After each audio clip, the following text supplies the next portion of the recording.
I want to talk about the decision that I took on my CSS in order to um, be able to build the website.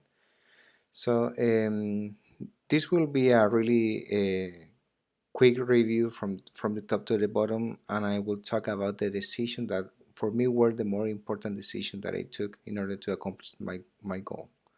So the first thing that I want to talk was the decision about using this selector, the direct child selector, in order to accomplish this complex extractor on the footer. That is because the first level of the UL have a different aspect on the presentation because the first level is uppercase, has a different color, and the child the next level is lowercase and it has a different color also. So in order to achieve that, I start selecting and going down to the in in the selectors in order to achieve that. So I was really specific on my selector in order to display that information properly, that aspect properly.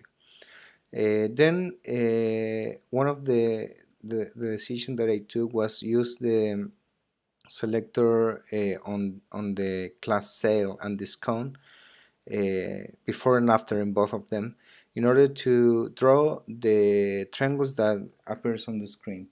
So for me that's actually a milestone because I never did before an structure using those shapes. So I think it was a really good experience be able to use it. Then here in that part I decide to use the data attribute in order to be able to change the appearance of the object um, uh, depending what data is on the HTML. So I decide to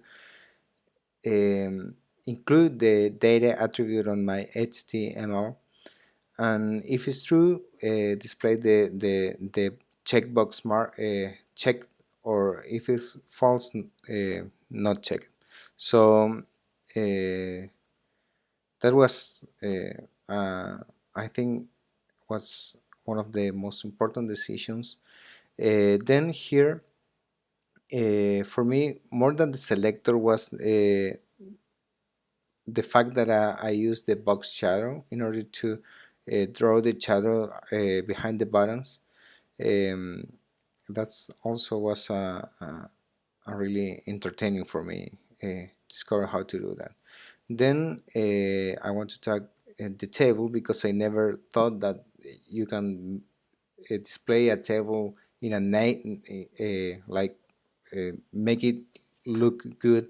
So playing around with the end of type and not end of type, I was able to change the appearance from one row to another and maintain the appearance from the rest of the columns.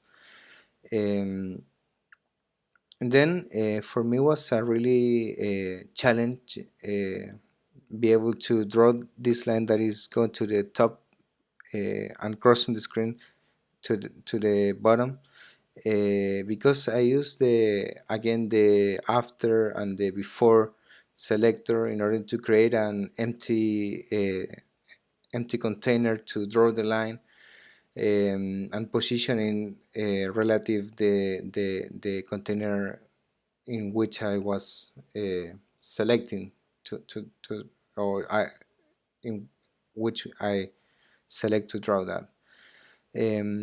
At the end, I want to talk about the selector that I use on my form. That was actually pretty cool because I was able to select according to the type attribute and give the same style using just one one a couple of lines of code. So I think that was a really important decision, that select by the elements by selector and by tag in order to set the same appearance. And that's it. Thank you for listening.